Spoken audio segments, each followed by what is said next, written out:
Cool Blue, and I'm bringing out this video of me playing a board game. Today I will be playing, or continue my playthrough, of Poltergeist. We have returning, of course, our esteemed guest, the Palm Island dice, or the Palm Island board game box. This is a great dice trade, but it's also a fantastic board game. Still would recommend checking out the game. It is, for those who want to know what the game's about, because I keep mentioning it. I did a video playthrough of it, but it's like a city building game. LOL for promoting one game while talking about another game, but I'm not getting paid for this, so doing what I want, I do what I want. Anyway, great dice tray though. Also a great board game, and if you get the plastic card edition or the plastic edition, it's really fun because you can play it portably without sweating everywhere. It's a really cool like town building thing. It has a cool mechanic. I just like it so much. Anyway, so we have the Poltergeist over here. Oh, this is the pointer returning. We have the Poltergeist over here. We have everything set up for the next event, or scenario number 2 in the lore and scenario book, which this one will be Chaos at the Camp. Yeah, Chaos at the Camp. And we got everything set up according to that. We have our 8 tarot cards. Actually, is that 8? Let me double check. It should be 8. 1, 2, 3, 4, 5, 6, 7. Yeah, 8 tarot cards, which is one of the special rules for this one. And then we have our 3 on standby, which these 3, the game told me to take these 3 specifically. The finale that the ghost has will be the She Will Soon Be Lost card, which that one specifically says that when that finale is revealed, the ghost won't do anything specifically, but I have 3 turns basically, because I have 3 tarot cards, to actually rescue Carolyn and get out of here. Also, I know that we have Invisible Barrier. Sorry, spoiler if you don't want spoilers, but this is me talking about my planning, which means I have to be full health before I can enter an exit space with Carolyn, which is surprisingly annoying. Surprisingly annoying. But we will manage that HP the best we can. Yes, we will. Yes, we will, because we gotta. Alright, so not really much else to say. I'm gonna go and zoom in, and I'll explain the HUD for those, just in case this is the first video that you're watching of me doing a playthrough. The mods that I'm playing with, let me talk about those first. I'm playing with 2 mods, the Queens of Horror deck and the Tenacity counters. The Tenacity counters, I'm playing on Nightmare mode. Specifically for Tenacity counters, and all these things, I have Board Game Geek links in the description of the video. If you want to check out the mods themselves, feel free to go check them out. If you're watching this live on Twitch right now, just let me know if you want me to send those links. I can find them and put them in the chat, just in case you want to go check them out. But at any rate, the Tenacity counters, they basically keep track of my 1s and 2s. Once I have 5 1s or 5 2s from horror rolls specifically, then I'll be able to get a star. And I'm playing on Nightmare mode, which means that I can only get it from accepted horror rolls.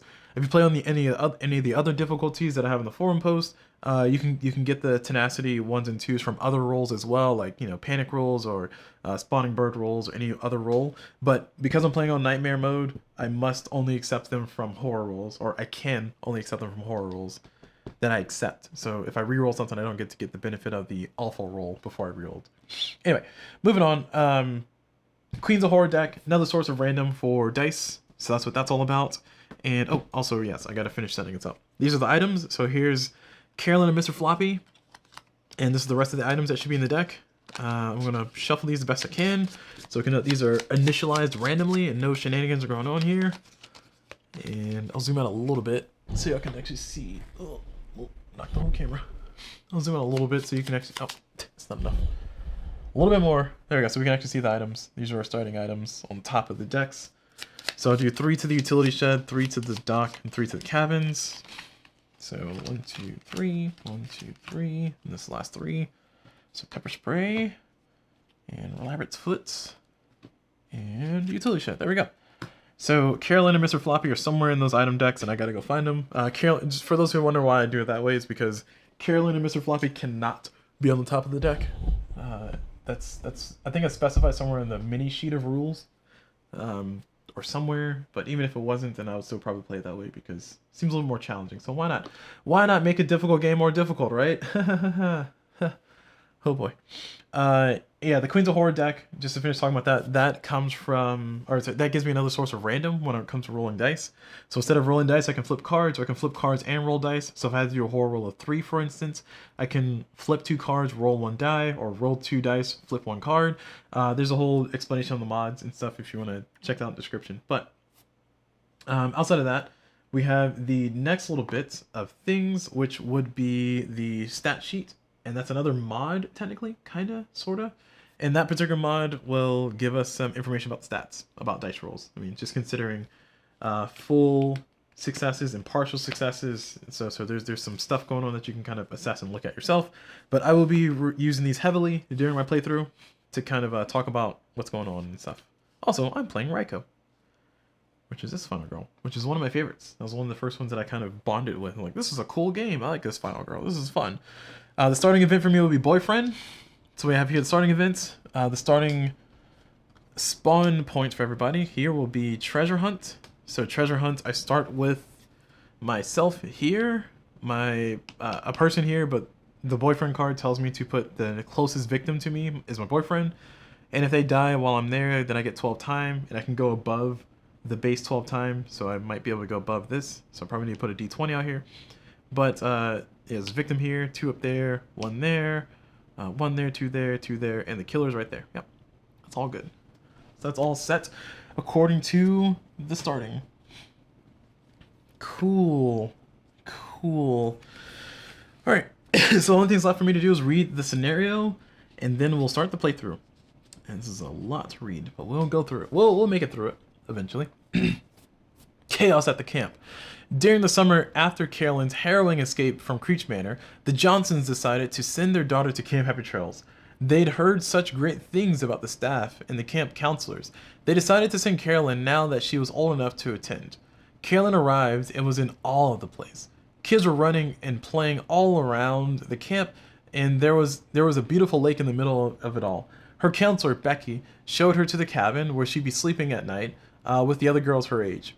There was a small tag on her bed, "Welcome, Carolyn," that made her smile. She put Mr. Floppy, her cute, cuddly stuffed bunny, on the bed by the pillow and ran outside to make friends. After an exhausting first day and meal at the mess hall, the campers all headed back to their cabins. Other than the usual shenanigans from the Peterson twins, it was relatively uneventful and a peaceful night. That could not be said for the night that followed. On day 2, Carolyn got picked on and bullied by a few of the older campers, some boys known to the camp as the Goon Squad. A few of her friends and a couple of counselors were able to intervene just before they were about to throw Carolyn into the lake. Carolyn ran back to her cabin, crying. Little did she know, the Goon Squad would be the least of her worries that night. The moon shone bright, and it was a quiet night, but for the puttering snore of Mabel Harkins. Her snoring was just loud enough to mask the small creak that the door made as it slowly opened. Strangely, no one was there, but there was a force in the room. The Poltergeist had arrived, and it had come for Carolyn. Carolyn's screams woke up the other girls, but they found themselves paralyzed and unable to move. Those campers, unfortunate to be facing towards the middle of the cabin, watched in horror as Carolyn floated slowly towards the open door, screaming and flailing about. Mr. Floppy fell from her hand and landed limply onto the wooden floor. "No!" Carolyn screamed as her body floated out of the door and into the darkness of the camp. The door slammed loud with a bang, and suddenly the other campers could move again. Terrified but curious, the girls ran to the door and opened it. Carolyn was nowhere in sight. A tomato smashed poor Mabel as the Peterson twins ran off snickering. The girls slammed the door, wondering how the twins didn't see Carolyn, or maybe they ignored her? Their wonder shifted to absolute terror as in the back of the cabin a spectral behemoth was standing. It lifted one of the campers high into the air and smashed her against the ceiling, instantly breaking her back and causing red blood and bile to spill out onto the floor beneath her. Girlish screams erupted as the girls panicked and shoved each other out of the way to try to escape the cabin. They failed to notice that the behemoth was gone as quickly as it appeared, and into the night they ran, where most would never leave the camp alive. Alright, that's terrifying. Okay, cool. Alright, glad we got through that. That was like 17 paragraphs. Anyway, moving on. Let's go and start with our playthrough.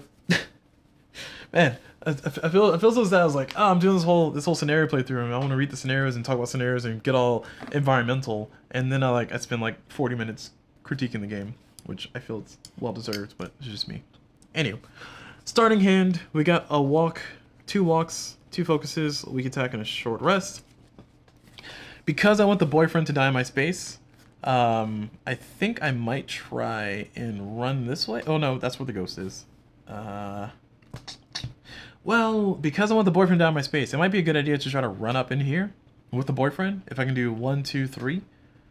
And maybe, just maybe, I'll have enough movement to get him into that space. And then the ghost will move here and kill only him. I get the 12th time for next turn. And then I'll have like a really great turn. And maybe I can try to rescue those people. If I can get 4 movement, I can do 1, 2, 3, 4, like so. That'd be pretty nice. And then rescue 2 people and let my boyfriend die. Well, I won't be able to... Well, yeah, because if I rescue those 2 and have my boyfriend chill out here, then I can move back. And then my boyfriend will die in that space. And then all great things will happen. Although, if I want the ghost to go here and not there, then I need to leave enough people here. So the ghost has a chance of coming this way. Because it's a 50-50 split, whether the ghost goes this way or that way. So as a result of that, it might be problematic for me to get the ghost to go to the docks. Then again, I need to rescue, what, 5 people? And my ability is not the greatest in the world. Like, I can teleport to the ghost if I'm 2 spaces away. That's my Final Girl special ability. So it's like free movement. So a really nice mobile person who can walk where the ghost is and use that for transportation. But I don't know. I'm not quite feeling it. All right, we're going to go ahead and just do our walk. That's the first thing we do. Of course, as customary, we're going to, well, let me first initialize the Queens of Horror deck. Shuffle 3 times. 1, 2, and 3. Discard the top 3. Or, sorry, not discard, but secretly remove the top 3. And then I'm going to do my first dice roll with the Queens of Horror deck. So, dice 1, dice 2, 2 partial successes. So, for those who don't know, there's 4 of each number inside that deck. So that means that there's only 6 between the partial successes left in there. And with 2 partial successes, which is very much not convenient, we already said I need to move the max movement speed. So I'm going to go ahead and just take a big risk. Because if I can move 3, I can at least move into that spot. I'm going to discard 4 cards. So weak attack, short rest, focus, focus. And I will get my double success on the walk. Which moves me to... sorry, it means I lose a time for the move. And then I'll do 1, 2, and then I'll use the last walk, which, once again, this is very risky to do because I have nothing to make this better. I'm going to roll 2 dice. Let the dice initialize as well. And, alright, cool, I won at 1 success. And I got a 2, which gives me a tenacity, which is nice. Sweet, sweet tenacity. I lose 1 time, so from 5 to 4. And I'll move 1 space here. So that means the ghost will be coming into our space, and the ghost will be killing my boyfriend. Which is nice. Unfortunate, but nice. I mean, as the card says, it says...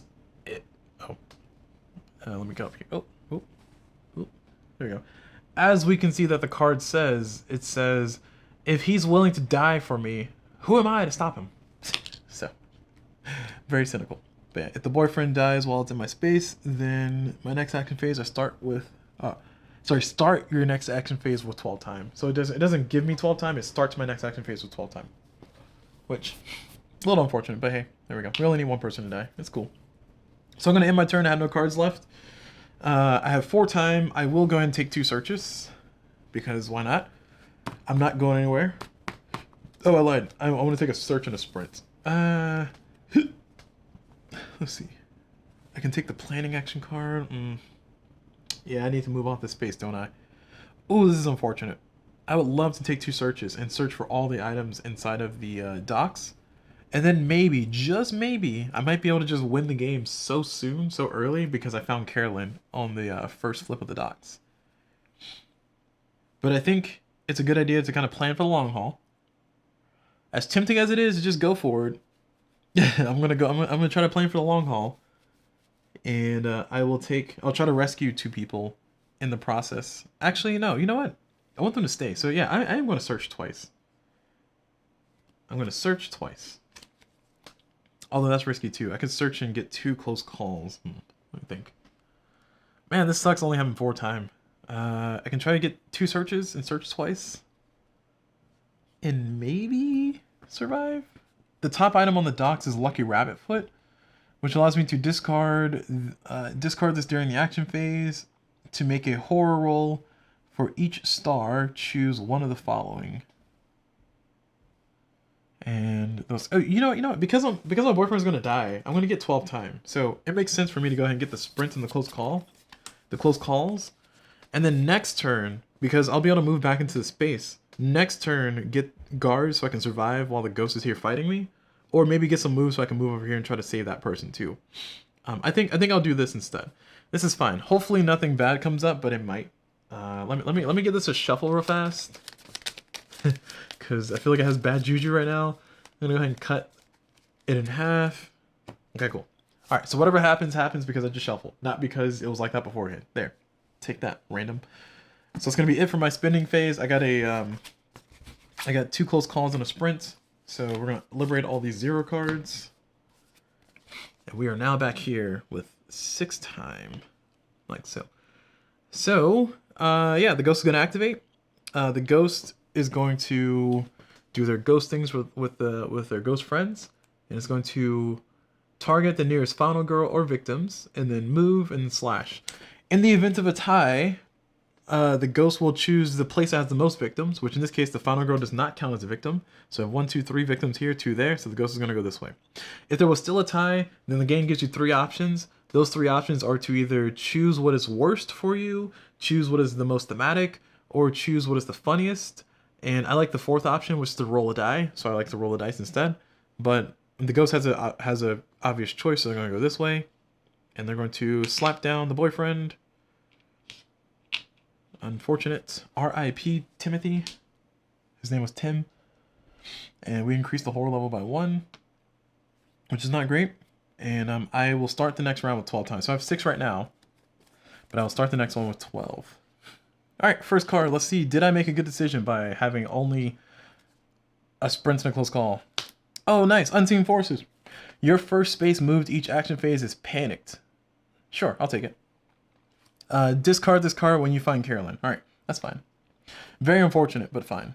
Also, boyfriend is dead, so we'll move that card out of the way. Move these events out of the way as well. I may not need them.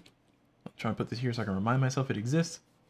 So last time I did the playthrough, last time I played this exact specific scenario, I completely forgot that this card existed a lot of times, and it did impact the game significantly, as in things went better than they might have gone otherwise. But I'll try my hardest to remember that it exists as a card. Okay. All right. So yeah, that's all done. I'm gonna go ahead and start my next turn. Oh, I start with 12. I can potentially get more, but I may not. You can go above 12 time, according to the designers, according to AJ specifically, who's one of the designers. So I could get more than 12 time. So that's a good thing to note, which means I might need to crack out the D20, which... All right, fine. We'll just pretend that we remember. Oh, the Bloodless is at 1. There you go. So, I'm going to try to sprint. I got 2 close calls and some dice to roll. I am going to roll some dice, because this is not like a critical roll here. Hey! Let's see. My move is going to be panic. It doesn't matter where I panic move to, does it? Oh, it does, because if I move this way, that's not good. Because if I panic move 1, 2, 3. Yeah, I need... Oh, man, that's... Oh, no, if I panic move that way... Well, no, if I panic move this way, I can just leave the victims there. And then 2, 3. Ah, this sucks. All right, there's a 1 in 3 chance. Back to our statistics here, y'all. There's a 1 in 3 chance I go in the right direction. Actually, it's a less 1 in 3 chance, because this is 1 through 4, I panic this way. So there's a... Oh, no, it's still 1 in 3, because the 5 and 6 is what I need to go this way or this way. That's awful. That's dumb. I don't like that. Game Y. Alright, I'm discarding 2 close calls, which feels awful. Although I could, if I wanted to, I could try to play a close call to reroll just the 4. Now, it's fine. I'm gonna discard both close calls. We're making those 2 successes. This is like untenable. Alright, now we're gonna figure out where we move. So I have to panic this first movement, which is a 1, which means I do move this way. So it's 1, and then 2, 3. I'm carrying these people with me. Got a little disoriented, but I'm good. And I did lose 1 time for the move. And I rescued 2 people.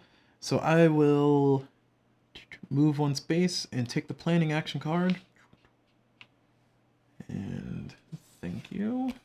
And I got 11 time, and I'm going to end my turn because I got nothing else I can do.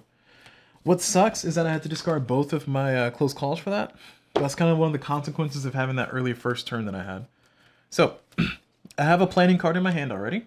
I got 11 time to spend during my phase here. I probably should have flipped some cards because it'll be a great time to start culling some cards out of here, but it's too late. I have committed. So I do need a guard unless I want to take some hits. Oh no, I don't want to take any. Well, you know, taking hits is not the worst thing in the world. It's not convenient. It's not great. It's not great. But if I take the hits, then I can get down to the dice. The issue is that when the ghost kills another person, then I won't be able to escape unless I'm full health. So if I take a hit now, then I'm going to be a little bit sad if I find Carolyn on the docks and I can't just win.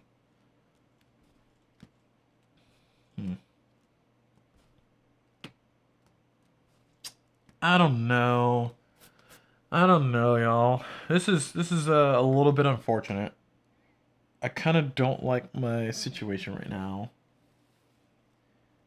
So I'm gonna go ahead and first take all these zeros back. 1, 2, 3, 4, 5, 6. And it might be a good idea to take a long rest for 5. And then take an improvise for 3. And then take a distraction for 3. Oh, no. I want 2. Okay, I want 2 searches. I for sure want 2 searches. So that's 4. So that's 4 time. And we'll worry about our zeros in a second. So that's 2 searches. So that's 4 out of our 11. So I have 7 time left. So I can buy a 3 and a 4 or a 5 and a 2. I think a 5 and a 2 is nice. Excuse me. I'm going to take a guard for 2. So I have 5 left. And I can take a... Or I can take an improvise for 3. So that's 5, 9. So I need 2 more. I can do a sprint so I can get off the space and maybe save that person. 1, 2, 3. No, that's not enough. Oh, I'm gonna get walks back. Yeah, I can do a sprint. Do a sprint. There we go. So my idea that I'm gonna do is I'm gonna do planning, and then I'm gonna do improvise, and then I'm gonna try and search the heck out of this pile. If I can find Carolyn on this turn before the ghost is able to kill enough people, that'll be like fantastic.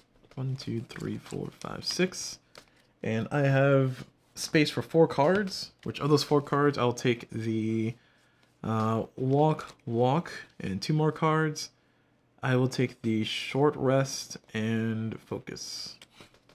So I have a guard. This is my 10. So 1, 2, 3, 4, 5, 6, 7, 8, 9, 10. All right, let's see if I can make this count. Let's see if I can make this count. Okay. So that's it. These cards are liberated. So we'll see if this planning works out. We'll see if the dice are on my side. I don't know. So the ghost is going to first swing. I will guard against that swing. Well, it's only 1 damage. I can heal that, can't I? I got short rest. All right, I'll take that damage. I'll take that 1 hit. So from 6 to 5. So that means that if the ghost kills another person or gets to the next horror level or bloodlust level, then I will have to be full health to escape, assuming I find Carolyn. Then we're gonna flip the next card. Carolyn, where are you? If Carolyn's not with you, discard this card and draw the next tarot card. So if Carolyn's not with you, discard this card and draw the next tarot card. Okay, cool. Next card. Oh no. All right.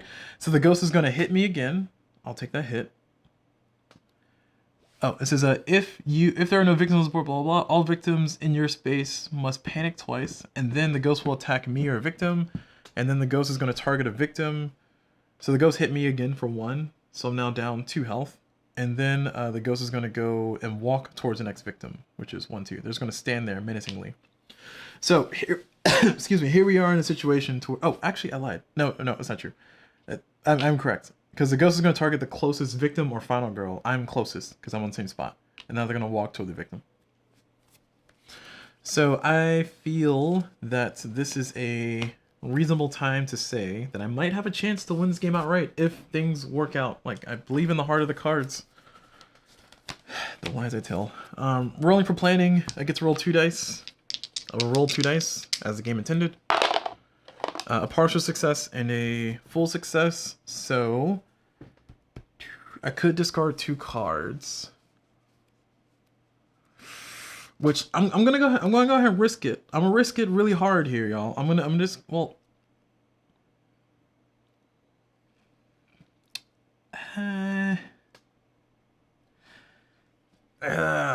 so do I want 3? See, the difference of having 3 extra dice versus 2 extra dice is actually a statistically significant situation. So if you look at their stats, actually it should be statistically significant. So if you look at our statistics, I'm looking at stars only. I'm just gonna look at stars only. This is our stat sheet. So where's my partner go? Here we go. So I have 2 dice, and if I let planning give me 2 extra dice roll, that gives me at 4, and my chances of getting 2 stars are 41. If I let it give me 5 extra dice, that's going to increase my chances by 13% to get the 2 stars that I want for the next roll, which would be improvise. Which, if I succeed on improvise, and I'm only rolling 2 dice at that point, 5s and 6s, oh sorry, 3s, 4s, 5s, and 6s are successes in that point. I'm rolling 2 dice, there's a 44% chance of me getting what I want every single time. So I'm basically trying to increase my stats so I can increase my stats more. And this is all because my boyfriend died. R.I.P.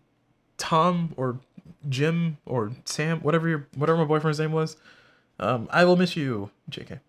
I think the extra 13% is worth the investment. The issue is that I'm going to be getting rid of some cards. So assuming that I get what I want to see, I got a sprint and a walk. I could sprint over here and try to save that person so the ghost doesn't get their increase if things go south. I don't know, y'all. This is I have no rerolls is one of the biggest problems. Like if I had some rerolls, I would probably risk it, but I think I need to be as safe as possible. I'm gonna get rid of a focus and a walk. And I'm gonna make that 2 successes. So my next dice roll, I'm gonna have 3 dice to roll for my next horror roll. So I'm gonna do improvise, and I'm rolling 5 dice total. And I will roll, actually, card-wise, let's see, do I trust the cards? I do trust the cards. I'm going to flip 5 cards. Probably famous last words. I'm going to flip 5 cards. Well, see, okay, flipping 5 cards is a little bit dangerous because there's 4 of each number in there.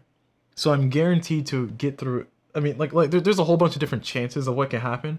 There's 4 of each number inside of the deck. So if I flip 5 cards, I'm definitely going to be able to at least see 2 sets. 2 sets of cards at bare minimum. I want 2 successes. My chances of successes, according to the Queens of Horror deck, are... let's see, can I afford to discard anything? I could afford to discard a short rest in the walk, or a short rest in a guard. So I could afford to do another partial. I don't know, y'all. I don't know. I mean, it sounds good on paper, getting rid of drawing 5 cards, but there's only 8 queens in there. There's only 8 full successes. I need 2 of those 8 to show up. And out of those 8, so there's 8 5s or 6s in there, and there are 16 others. Minus 2, so 14 others, and then technically minus 3 random ones that I don't know what these are. So possibly less queens, possibly less others. I don't know. I think it's too risky. I think I'm just going to roll the dice. I'm just going to stick with the raw statistics of the dice. At a certain point, the Queens of Horror deck, while it can be good, the dice just become better because you're almost guaranteed to get exactly what you want.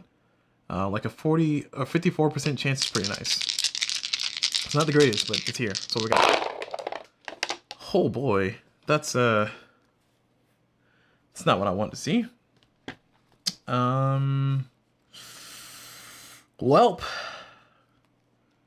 Guess we're just gonna have to discard that guard and short rest. That's unfortunate. That's a shame. Alright, so that's a double success. I do get a tenacity, which is nice. But we got a double success on improvise, which is 3s and 4s are successes for my next rolls. So I will search. And I will roll my 2 dice. So 3s and 4s are successes.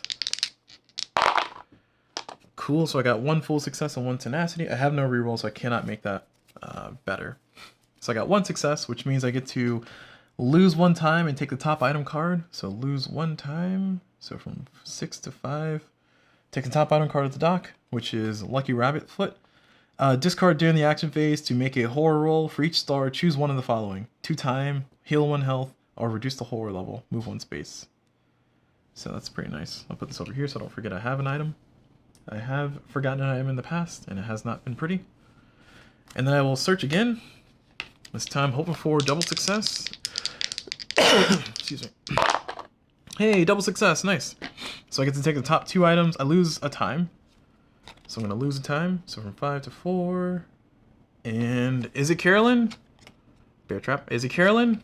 First aid kit. Alright. Yeah. It's fair. Whatever. See if I care.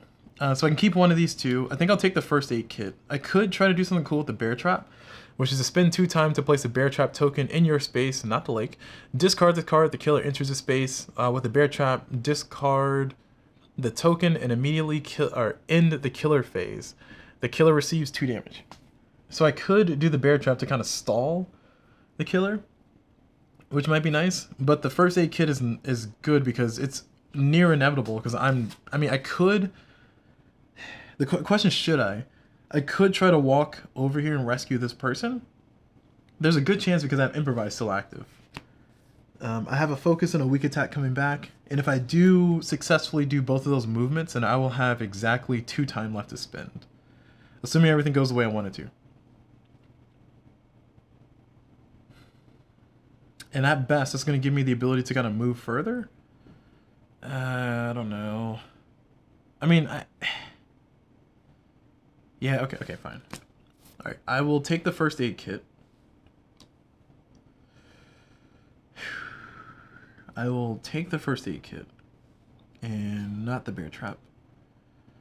The bear trap will be nice, because I can stall the ghost for 1 whole turn. Actually, you know, I might take the bear trap instead. The bear trap is short-term gain. The first aid kit is long-term.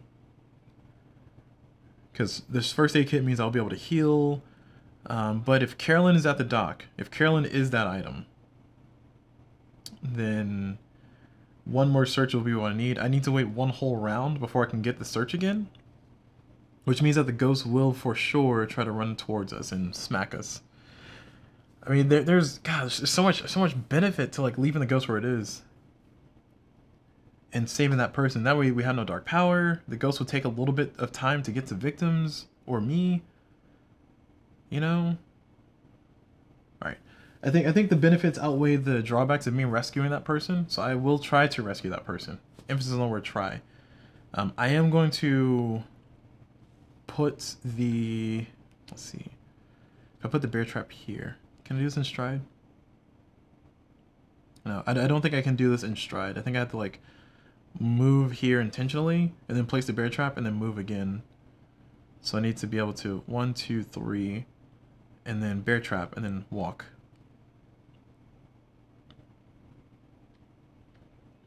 And then when I rescue that person, I can move myself up here and then buy a guard and hope that the ghost doesn't murder me.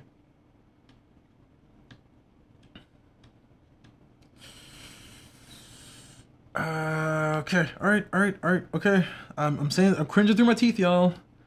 I am going to put the first aid kit back and take the bear trap. It seems like the good idea. It seems like the good idea at the time. Lucky's Rabbit Foot does exist. I do want to try to hold off on using that for now, because it can get better. It gives me a move. It gives me a space to move. It says discard during the action phase to make a horror roll. For each star, choose one of the following: get 2 time, recover 1 health, reduce the horror by 1, or move 1 space. I mean, there's so much potential for me to do. There's so many cool things I can do with that. I don't know. I don't think it's worth me using that right now. So we're done with that. I'm gonna go ahead and do a walk. Actually, I'm gonna do a sprint first, because sprints can be really bad. I'm gonna roll 2 dice. 3s and 4s are successes. That's not great. Just barely okay. We got another 2 tenacity. 2 seems to be the number of the game so far. And I lose 1 time, so from 4 to 3. And then I move 1, 2 spaces. And I super need this walk to be double success. Come on, game. Oh, missed. Alright. Definitely not double success. It was 1 success. Alright, so we have a full tenacity, because we keep failing on 2s with this dice. I get to move 1, lose 1 time though. So I'll move 1 space. And then I'll place the bear trap in our space, which means that the ghost will unfortunately move. There's no way I can move any further too. That's the hard part. Wait, does it end the turn? Oh yeah, it says immediately in the killer phase. Okay, cool. All right, I don't know how a bear trap stops a ghost from, like goes off and the ghost like ah. But the ghost is gonna come into our space and then their killer phase is over. So we don't flip any cards, we don't do anything. We got ourselves a whole turn. We've delayed the ghost by a whole turn. We just got to make it count. Unfortunately, I only got 2 times, so I can't do much. I feel like I can buy a sprint and then hope that we move far enough to get out of there. But the question is, do I? Because I'm going to have a weak attack and a focus coming back to me. And that means that I can either buy a sprint and hope that I make it. And then that draws the ghost over here instead of up there or around there. And then next turn I can try to like guard and stuff. Or I can do... Okay, all right. We'll get the sprint. We'll get the sprint. I don't even want to think about it so hard. All right, I'm done with that. Time spent. Sprint, search. Short rest, card, improvise, walk, focus, planning. Ooh, excuse me. Okay, so that's all done. The ghost is going to activate their turn. They're going to move here, trigger the bear trap somehow, take 2 damage, which they're not going to take. But most importantly, the bear trap ends the killer's phase. Oh man, I had to spend 2 time to do that? Oh no. Hold on, I have to undo that then. Because I don't have enough movement to get out of there. I mean... That's unfortunate. Alright. Alright. So I would not have been able to afford the sprint, is basically what that means. Because I have to spend 2 time to stop the ghost from doing that. In that case, that kind of changes up where I would go. I forgot about I had to spend 2 time to place the bear trap. That's frustrating. Because I need enough time to move out of there so I can rescue the person. So the question is, do I place the bear trap or do I let the person die? I think I still place the bear trap. I just don't take the sprint. The person will die, unfortunately, anyway. And the dark power is revealed, which is very unfortunate. Oh, you know what? I'm gonna go ahead and Lucky Rabbit's Foot. Okay. So we're still in the previous situation before the ghost did their movement, so let's undo this. I have to Lucky's Rabbit's Foot, and I need at least 1 success. So I'm making a horror roll. It says for each star, choose one of the following. So this one says star. It does not say for each success. So I don't think improvise triggers for this. I can double check on the rule sheet, but we're gonna roll. Alright, we got 1 star, that's all we needed. We got an extra tenacity that goes to waste. Oh, I could have just spent that. It's too late. So, okay, cool. Alright, I rescue the person. Whew, thank goodness. And after rescuing the person, I will... Because I'm at 0 time right now. But I did this to... I got 1 star and a 2, so it's a horror roll, so I'll take that. But unfortunately, I have no tenacity left. I probably should have spent this in hindsight, but it's too late. I moved 1 space with that star, and I rescued this person, which allows me to move 1 space, or I can get 2 time.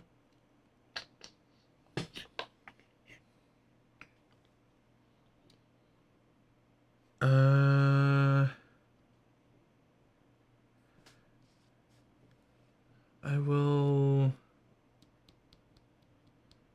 There's a search left, right? No, I searched... Hold on.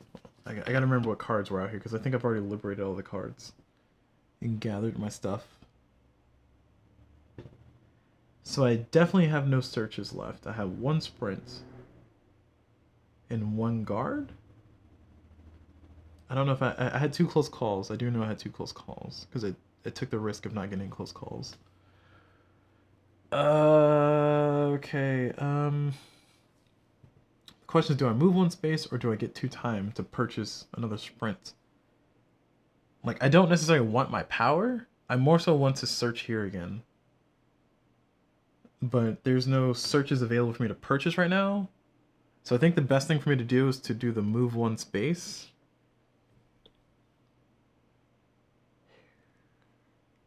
Oh, I'm gonna get walks back next turn. Never mind. Okay, I'm gonna get 2 time.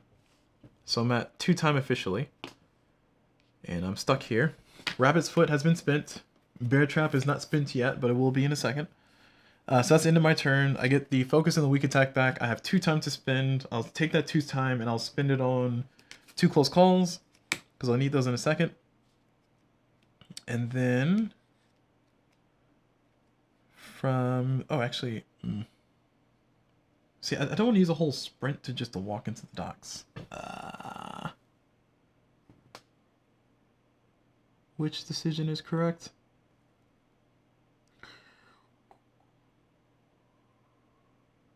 So if I take a sprint, all I'm doing is walking into this space and chilling out for a whole turn. Then the ghost is going to attack me, which means that I want to get a guard. Well, the ghost attack, we've already established the ghost attacking me is not the bad part. The ghost attacking people is bad because the ghost only has 1 kill so far. I've pulled all the people away from the ghost from killing them. So I think getting the sprint is a better idea. So I'm getting the sprint for 2 and the focus and the weak attack back. The idea is that I want to move at least 1 space to move into this space. The ghost is going to be stuck here. And then afterwards, hope that Carolyn shows up and then I can escape before the ghost gets their second ability. I don't know. That'll be some kind of miracle. But I'm going to be spending a whole turn fighting the ghost anyway. So we got our demons. We all have our demons, y'all. Ooh, also, did I not activate this? I don't think I activated this. See, this is what I meant. Like, it's very like easy to forget that this card exists when I do movements. So yes, so I think on my first move I did not honor this, so I will honor it next time because it's a little too late. I feel like we've invested enough. I did not do it on purpose. It's just it happened. So I'll put it here so it's more in my face and I can pay attention to it. My first move, each action phase is panicked. So that means that potentially I could have been forced when I was here to panic somewhere else and then have to move back this way. That likely would have happened. But we're gonna pretend it didn't happen. Move on with life. Oh, my hair's everywhere. I keep telling you. All right, all done with that. Ghost is gonna move towards the nearest victim or final girl. 1, 2, 1, 2, 3, 4. Yeah, so they're gonna go. The ghost is gonna go towards me. So 1 bear trap. Stop them in the tracks. Cool. All right, I got a whole turn. I have 6 time. And I am going to sprint and hope that this dice roll is good. I do need this to go at least 1. I am able to spend this resource, so I'm not gonna count my tenacity. Nice. So I got the 1, sweet, and a success, which I lose 1 time. So we're from 6 to 5, and then I move 1 space. I can move 2, but I'm moving 1 space total. And I will chill out there. That's it for my turn. Oh, shoot. Sorry. See, almost did it again. I put the card on top and everything. I had to panic this first roll. So, panicking this first roll, my panic will tell me to go. I'm panicking 2, so I panic here. Oh, nice. So that's movement 1, and movement 2 will be nowhere else. Okay, cool. That worked out. Because the panic took me 1 through 4 would be here. So it moved me there. Alright, so that's it for that. I am going to end my turn with my weak attack and focus in hand. And now that I'm in my turn, I got 5 well, actually, hold on. Let me see. Do I need more time? Because I want 2 searches and a sprint. Actually, I only need 1 search. I want 1 guard, 2 close calls, and a search. So I need to get rid of 1 of these cards. I'll get rid of weak attack for another time. Cool. Alright, now that I'm done with that. Hold on. I want to get rid of focus too. So from 6 to 7. The reason is that I'm going to get all these cards back. 1, 2, 3, 4. And then I'm going to buy 2 searches. 4, 6. I'm going to buy a sprint. I'm sorry. Buy 2 searches for 4. Buy a sprint for 6. And then buy a close call for 7 time. And it's 1, 2, 3, 4, 5, 6, 7, 8. So I have 8 time in my hand. Thankfully, the ghost had 1 complete ignored turn. These cards are liberated. And now is the time to where we find out if I die or not. So the ghost is going to move and slap me for 1, which I have to take. I have no guards. I, for some reason, did not take any guards. I don't know why. So I go from 4 to 3. Just as long as the ghost doesn't get their ability, their second ability, then I should be fine. But I'm really hoping Carolyn's in this last card. If she's not, I'm going to be very sad. And the ghost is going to flip the card. Oh no! So the ghost is going to... all victims that are not in your space must... Oh, I didn't read that right last time. It says all victims that are not in your space must panic. Okay. I misread that. I think last game I played, I played that wrong. Anyway, so all victims panic, basically. So these ones are going to panic. That's a 1 and a 6. So, let's see. 1 goes nowhere, 6 goes that way. This one panics. That's a 6. Man, we're only 6s. Goes there. I feel like I'm wasting my 6s. These 2 panic. That's a 5 and a 3. They both panic down that way. And now the ghost is going to target nearest victim or final girl and slash. So I take another hit, so I'm down to 2. I kind of wish the ghost would hit me harder, but I'll take it. And then the ghost is going to target the nearest person by moving. They move a speed of 2. The nearest victim to them is this one. 1, 2, 3. 1, 2, 3. Okay, they're going to go this way. So the ghost is going to go 1, 2. All right. All right, don't worry. Just a little bloody over here. It's fine. It's fine. All right. Excuse me. I'm going to search. Rolling 2 dice. Back down to 6 time.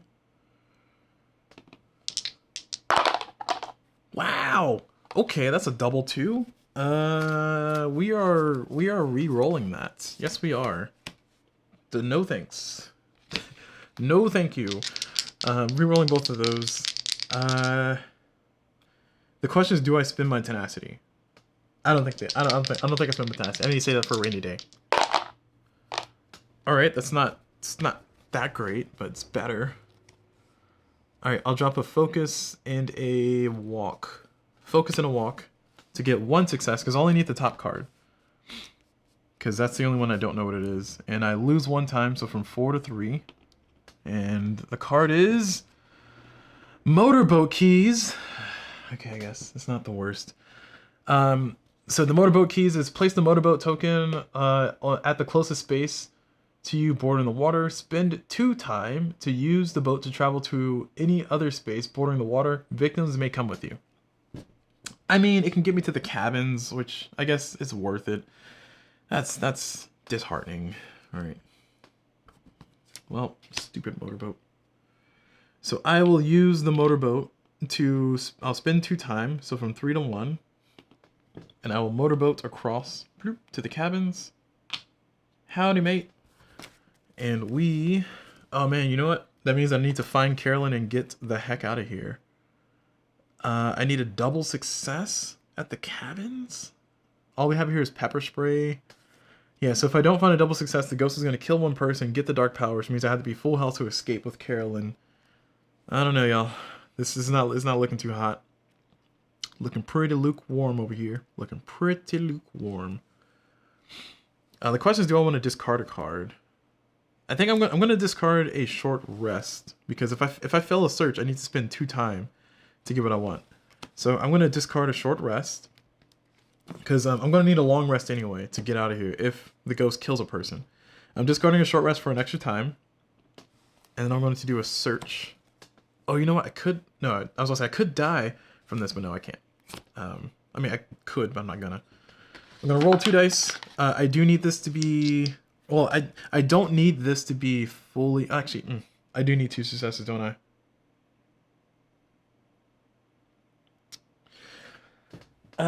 If I wait a whole turn, would it be worth it? The ghost is gonna slash so many people. So many people. I don't know, y'all.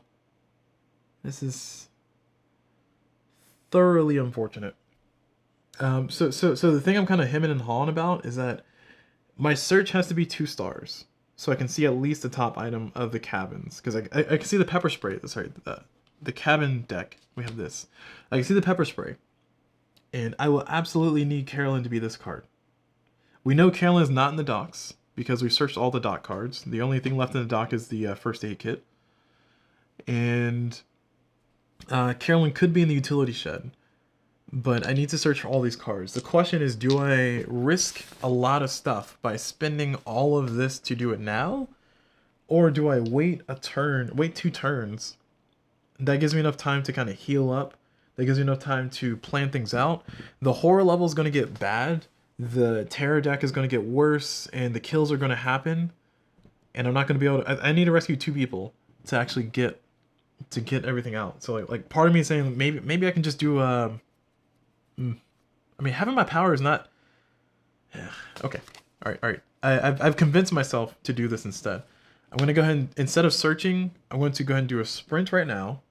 I'm going to spend this tenacity to get a guaranteed 1 star. And I'm going to roll this. And that's another 6. So I have 2 stars. I had 3 movement, which is perfect. And then I'm going to do 1, 2, like so. Rescue these 2. I don't need to have my superpower, but I'd rather be healed up a little bit while I can. So I'm going to go from 2 to 3. And I'll move 1 space. So that was 1, 2... plus free movement from the thing, and then I have 1 movement left, then 3, so I can get back there. And for those who don't know, with the movements that you get from the bonuses, those can be used at any time during your current action. So I can drop out people in stride, and then in that case I had 1, 2 movement, and then I got +1 from this, so I have 2 extra movement left.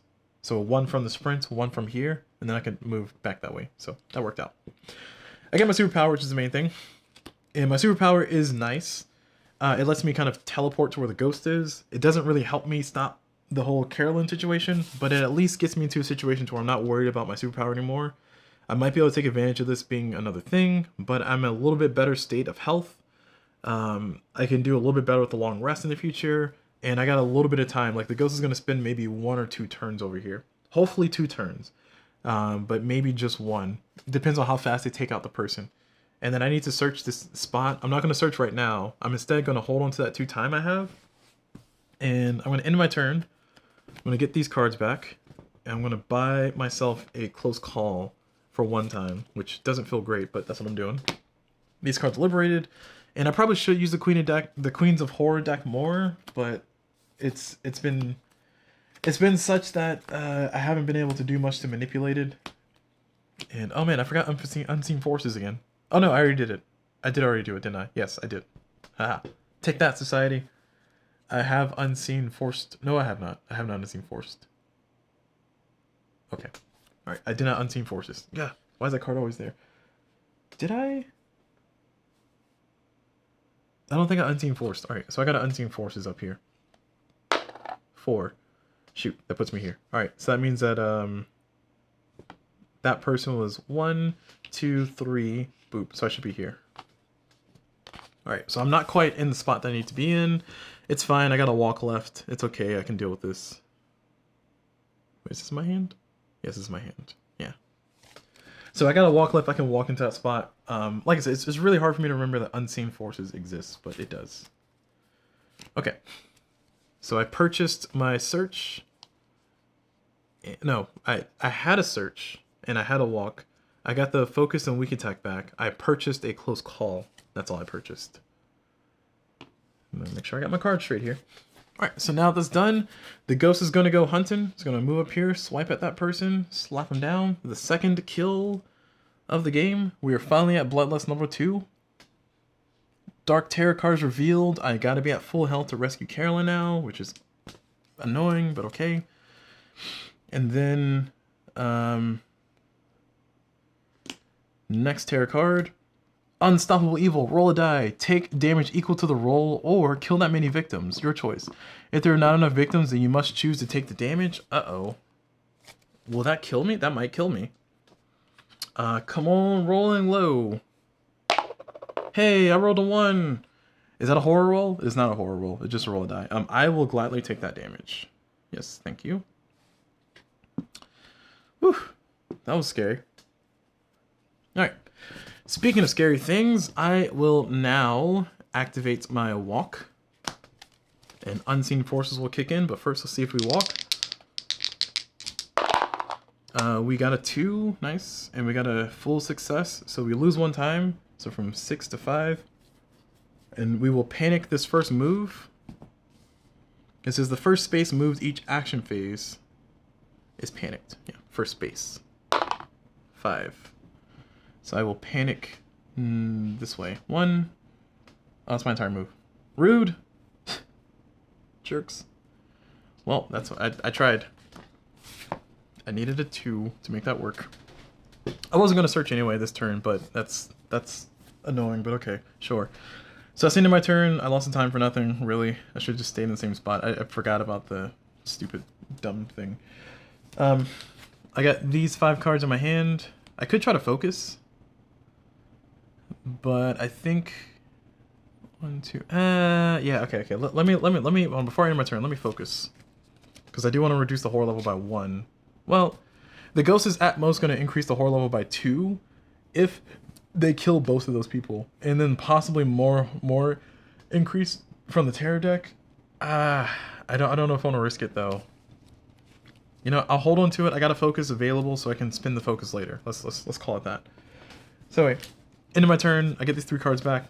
1, 2, 3, 4, 5, 6, 7, and I got 5 time to spend. I definitely want the other search. I definitely want a close call, and I definitely want a sprint. I think that's a good combination of things. So that's a 5 time, and I will use the Queen of Horror deck, I promise. Only because I now have 2 rerolls. So this is 1, 2, 3, 4, 5, 6, 7, 8, 9, 10 cards in my hand. We're good. This walk is liberated. The ghost is going to slash this person, which moves them up, which they're still at 1 and 2, but they're on Bloodlust 3. And here's where things can become very chaotic. Yep. So that's the horror level out of control all of a sudden. So if there are no victims on the board, discard this card and draw the next card. And then increase the horror level by 2, so from 4 to 6. And then the ghost is going to slash that person, which is going to go up, which they're at 2 and 2. And they increase the horror level by 2, so we get to 7, which is red.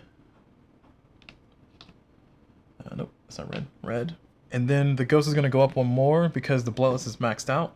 So they're moving for 3. So now we're in a very scary state. 1, 2, 3. 1, 2, 3, 4. Okay. I still need to heal. I still need to heal to max to get out of here with Carolyn. It might be a good idea to kind of like use the motorboat to kind of keep the ghost floating back and forth, which is convenient. Because I know I need to go over there to heal, so like I can try to find Carolyn here, hopefully, and then if I find Carolyn here, I can motorboat over here, get the first aid kit, heal up, and then walk out. That's the plan. That's the plan. I don't know if it's gonna work out that way though.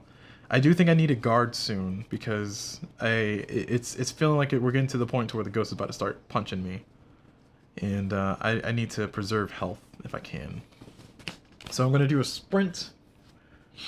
Kind of risky, but I'm gonna do it. I got 2 close calls. We said we're gonna flip cards. I'm gonna focus. What am I doing? I'm gonna focus first because we only have 1 die to roll. I am gonna flip a card. Hey, a 6. Nice. So let's focus. It's gonna lose 1 time, so I'm from 6 to 5. The horror level is gonna go down by 1, so down to 6. Back in yellow. One of these is yellow, and we are now back to my original turn. I'm going to sprint, rolling 2 die. Oh, sorry, flipping 2 cards, because I can. Queen, shuffle indicator, 2. So I will accept that. Because we got a red queen in this Queens of Horror deck that I have is a 5, by the way, which is a full success, and a 2 is a 2. So I got the 2 for the tenacity, which is nice, and then I got the queen, which gave me the 1 success. So I will lose 1 time. So from 5 to 4, and then I move 2 spaces. First space has to be panicked, because of course it does. 1. Man, I should have... Nah, it doesn't matter. Oh, I get to move to where I want to. Nice. 1, I'll just stay there. And the rest of my move is no longer panicked, which is great. So I will now do these... I got 2 searches, right? Yes. I will now do the first search. 2 dice. Rolling. Ooh, that's kind of garbage.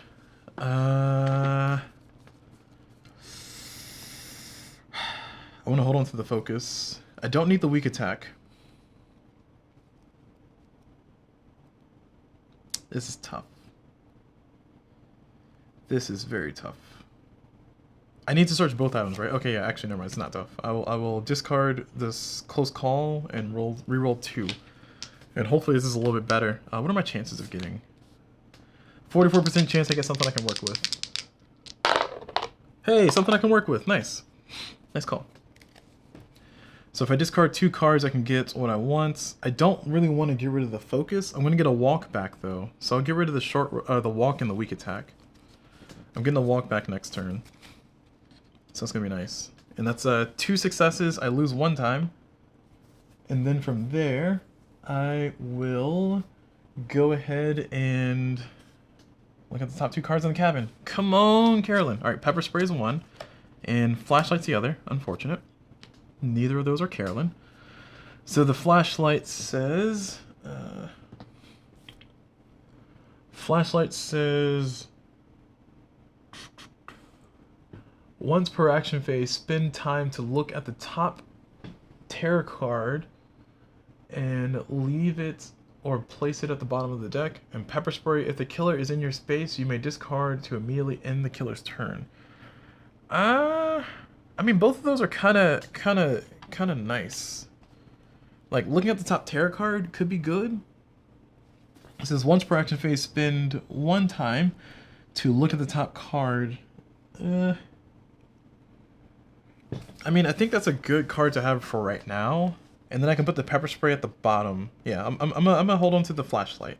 I do not have enough time to use the boat anyway, but I'm gonna use the Flashlight. The ghost is gonna move towards that victim, assuming everything goes the way I want it to. And before I Flashlight, I'm gonna search again, which is very risky, but I'm gonna do it.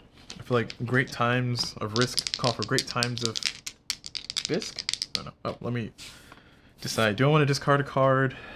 I will unfortunately discard the focus so I can have 2 time. That's for the reroll. We'll see if that was worth it. We'll see if that was worth it. Actually, you know what? Let me get rid of the short rest. Yeah, I'll get rid of the short rest instead. Because, like, no, because I need to heal. Yeah, this is tough. See, I want to get rid of the short rest instead of the focus. Because the focus, if I get rid of that, it's going to be harder for me to reduce the horror level for 1 round. Which means I'll be stuck at rolling 1 die, which would be very bad, very detrimental for me. I have enough to kind of indefinitely force the ghost to move back and forth. The ghost has to get their bloodlust increased by 2 to actually get the get their max movement speed of 4. Which 4 movement speed they can get to basically any spot. So right now, as it is, they can do 1, 2, 3. They can get 1, 2, 3 to get here, or 1, 2, 3. They're 1 short for getting to me. So I can possibly use the boat to go back and forth to kind of force the ghost to keep moving back and forth until the final stages. But the other part of me wants to kind of hold on to it for a heal. So I don't know. I feel like this can go either way. It's a 50-50 coin flip. I am going to risk it by dropping the short rest for the extra time. So I'm at 2 now. And I am doing the search. So I'm rolling 2 dice. Oh, I fell out. Yeah, 2 successes. Nice. So I get to look at the next 2 cards, and we found Carolyn. All right, cool. She goes in the hand.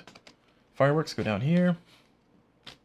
All right, so we got Oh, I get to put these face back. Or, well, the other item was, what was the other item? I don't remember what the other item was. This is fireworks, though. I will put fireworks on top of the deck. I don't really care about it anymore. Alright, so we found Carolyn. We got 2 time left. I gotta focus in a close call.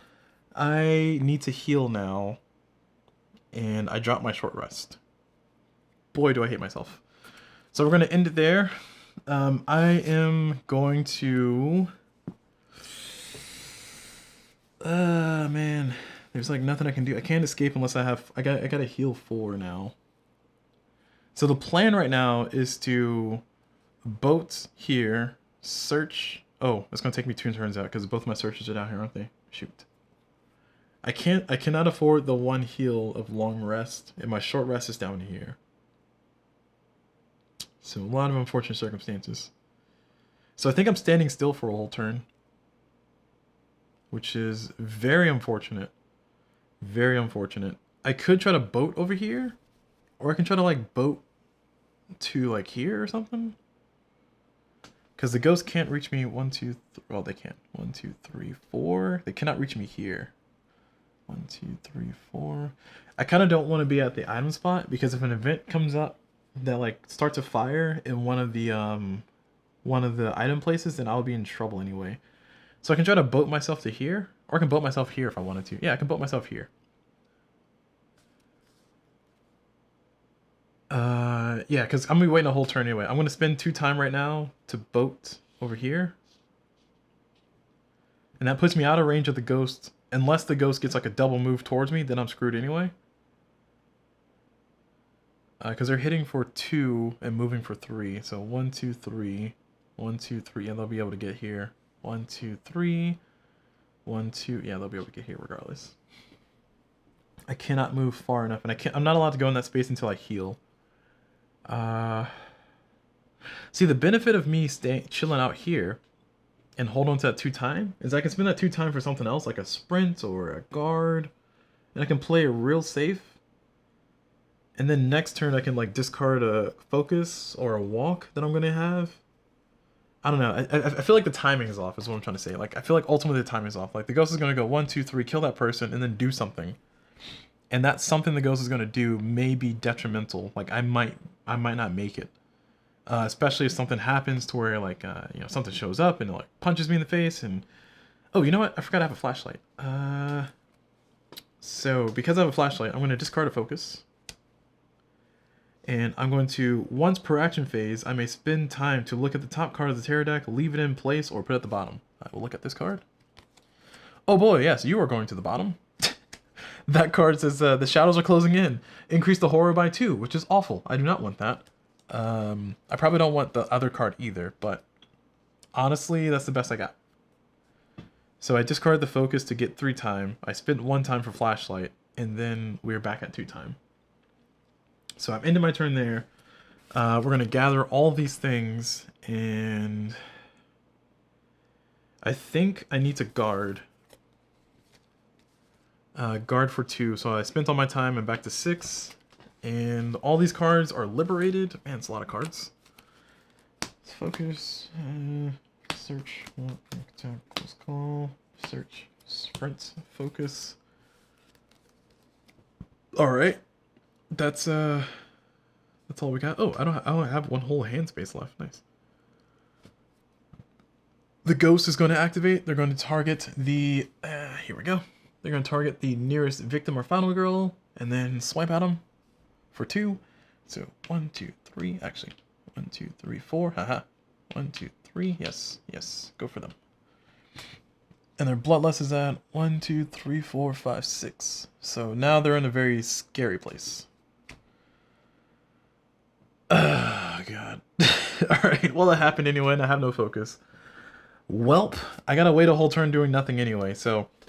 Increase the horror by 2, put a person in the cabins, which is nice, because I'm in the cabins at least. Alright, whatever. Person's like, I fell asleep, what happened? Put a person here, increase the horror by 2, which puts us at red, which is very bad, and gets the bloodlust up again for the ghost, which increases the horror level by 1, which puts the ghost at their max. My gosh. Becky, what the heck? Alright, well, I feel like that one victim is going to be a sacrificial lamb here. I'm going to carry them around and just hold them behind me just far enough to where the ghost is going to like run to them, smack them, and then leave me alone. This is 1, 2, 3, 4. So we can stay here and the ghost will walk that way. Because the next card coming up is... Oh! The next card comes is going to increase the terror by 2, isn't it? And every time the terror goes up, or every time the bloodlust goes up, when it's maxed out, it's going to deal a damage to me and reduce or get rid of a card from the terror deck. How can I have that person die? Is the big question. Because if I have that person die now, then the ghost is going to fly up there, smack him, and then chill out. And that card is going to be discarded. So I could strategically let that person die to where the bloodlust goes up anyway. Once I take a hit, which I'll be at the ideal dice number. I'll be at 3 dice, or 2 dice in this case. And then the ghost is going to go into their final mode, which is still very scary. I don't know. This is kind of rough. This is kind of rough, y'all. I got a guard, so I can deal with one of those damages, but I kind of want to hold on to all the time I have. Maybe hang out here.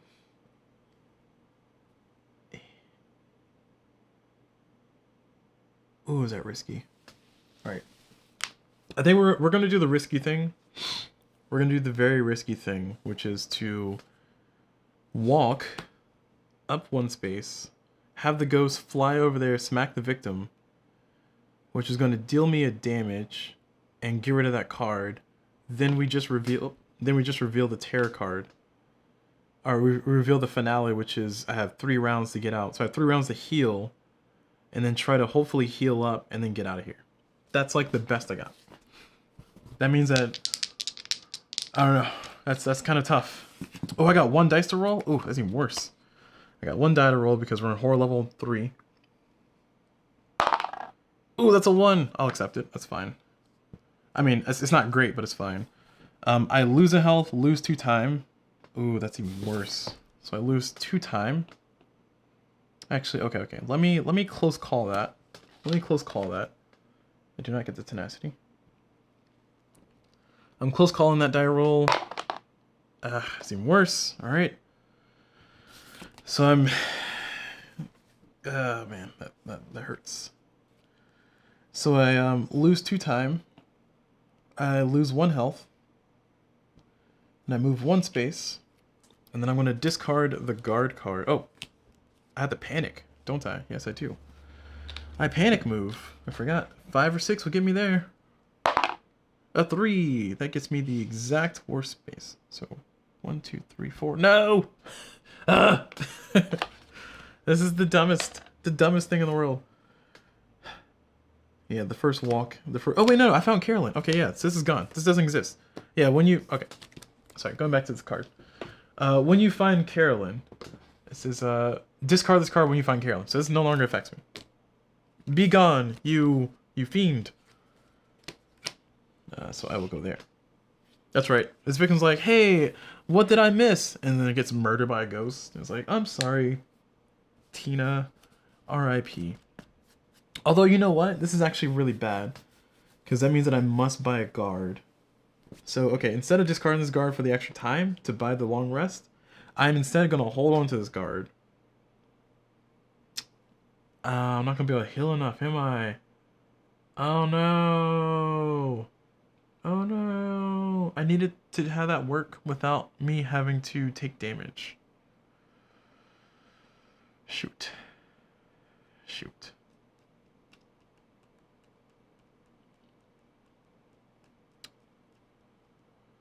I'm trying to think of how to salvage that.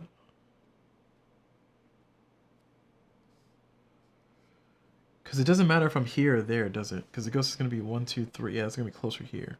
4. Because I want to be here. So what I have to do is I'll have the boat over here for 2.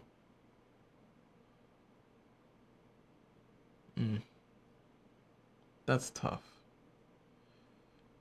That's very tough.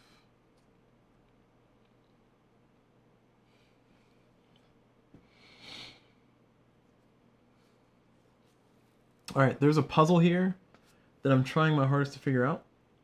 But the problem with that puzzle is that there's a kink in the system. So I had to take 1, or actually I can choose to not move. Okay, I'll choose not to move. I mean, it's going to put me in the same situation, but I have to choose not to move. Yeah. Alright. Close call was already spent. I chose not to move. I got a tenacity out of it. Oh, I did not get a tenacity because I rolled a 3. No tenacities. JK. And I just lose 2 time, which is sad. Okay, so we are protected for now.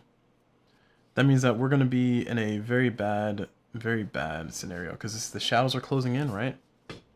Which the ghost is going to go kill the person anyway, but they're going to increase the bloodlust by 3. Oh no, okay, I can't afford it. I have to take the hit. I have to take the hit and move up. And that means that I am not able to spin the guard. I'm instead going to have to deal with what I got. I had to spend a whole turn kind of playing through playing through what I got. So I'm ending my turn there. And I'm going to get this focus, weak attack, walk, short rest, focus. And I will purchase a guard and a close call. Oh, I got 4 times, never mind. Yeah, close call and a distraction.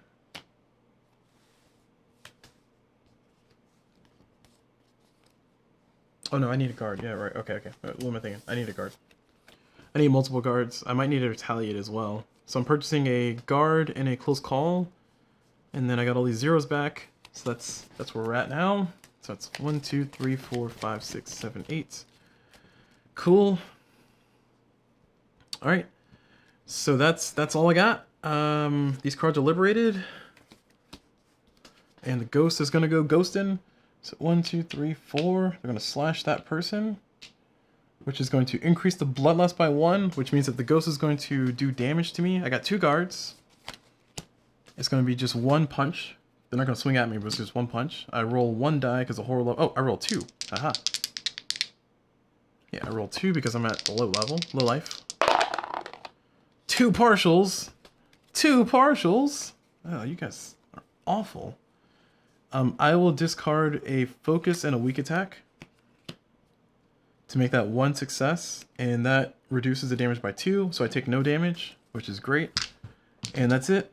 Now that that's done, we remove this card, tear card, and then we reveal. Oh, it says during the upkeep phase when the terror deck is empty, then we reveal. So now we reveal a terror card. There's no terror card to reveal. So now we go into the finale, which for finale for this one is add 3 terror cards to the terror deck when this card's revealed. And then these are the 3 it told me to put, so I'll put them there. And then if I do not rescue Carolyn by the time this is over, then I lose the game. Carolyn is lost forever. Okay, so this is the hard part because I gotta... I need to buy a long rest, and I need to get away from this ghost. So I think I'm buying the long rest. I had to buy the long rest this turn, do I? No, I might be able to get away with not buying it right now. So I'm going to go ahead and do the focus, which allows me to roll 2 dice because I'm at 1 health. Well, that's 1 star. 2 stars, nice. So I earned 2 time, which is great. And then I reduce the horror by 1, so I'm back in yellow. So I roll 3 dice now because I'm at 1 health still. And with my 3 dice, I will do a walk. Nice, 2 stars. I'm not allowed to move into this space because I have less health than I have Carolyn, so that's unfortunate. But I will go ahead and do 1. Actually, I'm gonna retcon and say I spent 1 time to look at the top terror card. Oh yeah, I don't want that one. Corporal Form is awful. I do not like that card. Corporal Form is like a thing shows up and punches me unless I can deal damage back to it. And it's like that's no bueno. No, thank you. No thanks. The other cards are bad too, but that one is worse. Actually, what are the other cards? Let me double check what the other cards are. The other cards are Unstoppable Evil. Oh no, I lied. The other cards are, oh no. The Ground is Shaking and Carolyn, Where Are You? No, that's not true. It's oh, I Have to Kill You. It Told Me to Kill You, Corporal Form, and The Ground is Shaking. So I mean, The Ground is Shaking is not great either. I forgot what The Ground is Shaking does. But the question is, do I want to deal with Corporal Form or do I want to deal with The Ground is Shaking? I think I want to deal with everything else except for that one. And now that that's done, that was my focus. So now I'm going to do, or I did a walk, and my walk was 2 stars. So I get to move 2. So I'm going to do 1. Oh, I lose 1 time for that. Move. So I'm back to 6. So I am going to just move once, and then I'm going to motorboat by spinning 2 times. I think I'll lose that movement, but it doesn't matter because I'm going to chill out here. And then I am going to short rest by spinning 3 times.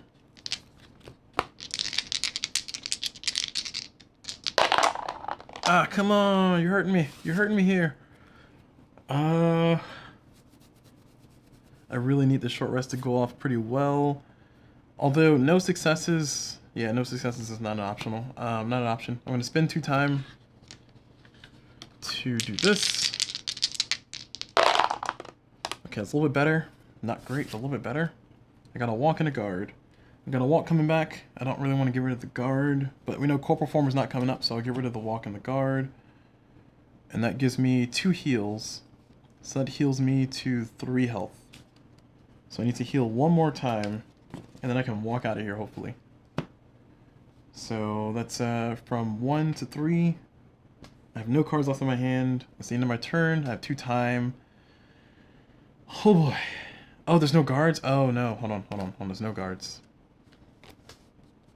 Alright, I think instead of that, I'm going to take the 1 heal. So from 3 to 2. And lose 1 time. Because I need to hold on to at least 1 guard. And then I am going to end my turn there. I am... Well, I can get rid of a guard. Nah, I don't need to. Yeah, I'm gonna hold on to this walk. I'm at 1 time. I get this walk back. I'm gonna get this close call. I'm down to 6. I have a guard and 2 walks and a close call. And 2 health. 2 health. 2 my health here. So we're gonna reveal the next tarot card. It says place the poltergeist in your space and then swing. If you take any damage, all your moves during your next action phase is panicked. Oh no, that's not good. I'm glad I got a guard. So the ghost is gonna swing.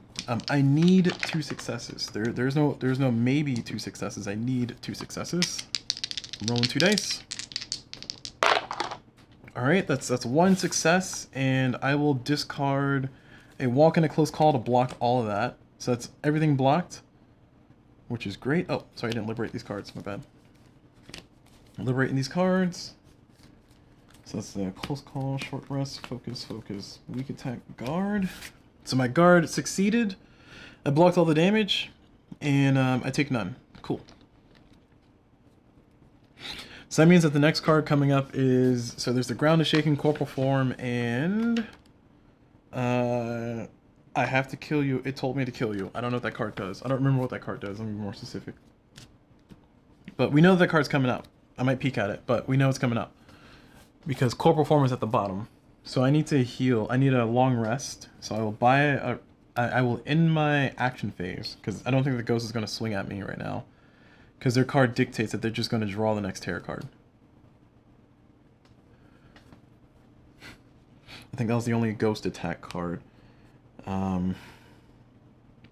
Oh, you know what? Oh no. I just thought about that. Yeah, I might not be able to make it, y'all. I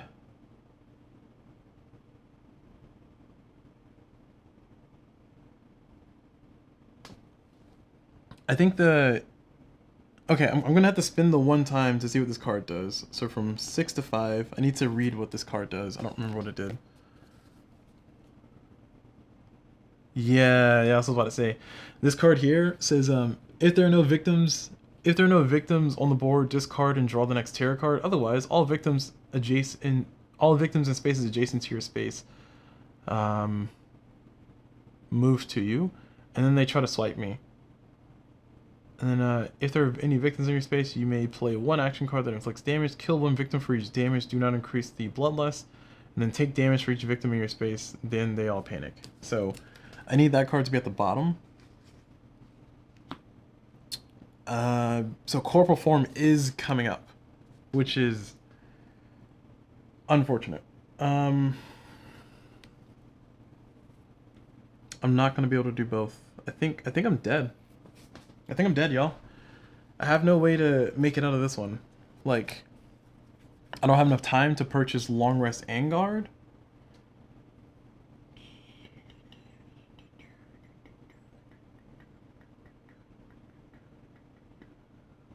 Yeah, I do not have enough time to purchase long rest and guard. I need to heal 4 health, which is very unfortunate.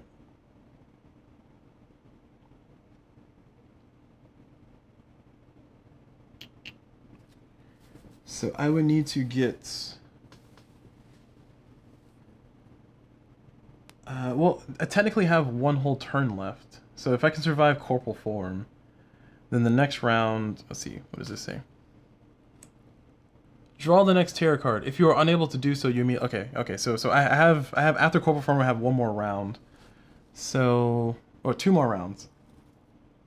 So that means that I have to do a retaliate... Or sorry, I have to do a guard, get all my cards back. Hopefully heal enough and survive next round. And then next round I must buy long rest and be able to walk out. And then I can make it out. Okay, so everything could work out if my dice rolls work for fighting as corporal form. Okay, so this is fine. Alright, so I got a walk left. So I'm gonna hold on to the walk. I'm gonna end my turn there. And I'm gonna buy a guard for 2. Oh, I'm sorry, I'm getting all these zeros back. Which is grateful for those zeros. I'm gonna buy a guard for 2. I am going to buy, I have 3 left. I am going to buy a close call. And part of me wants to buy a sprint, but I know I don't need it. Let's see, I got a guard, close call. I can try to get it improvised, but I feel like improvised is not needed, you know? Like I feel like I really need to... I cannot buy a double guard. I can try to buy a retaliate and a close call instead, but retaliate, if I miss with retaliate, then I get nothing. So I really want to make sure I have at least 1 close call. So I'm going to do guard, close call, and I don't really need to spend the other 2 times. I mean, I can reshuffle this deck, but that's not... I mean, I'm going to buy a card. I just don't know which one. I'm going to buy, I guess, sprint.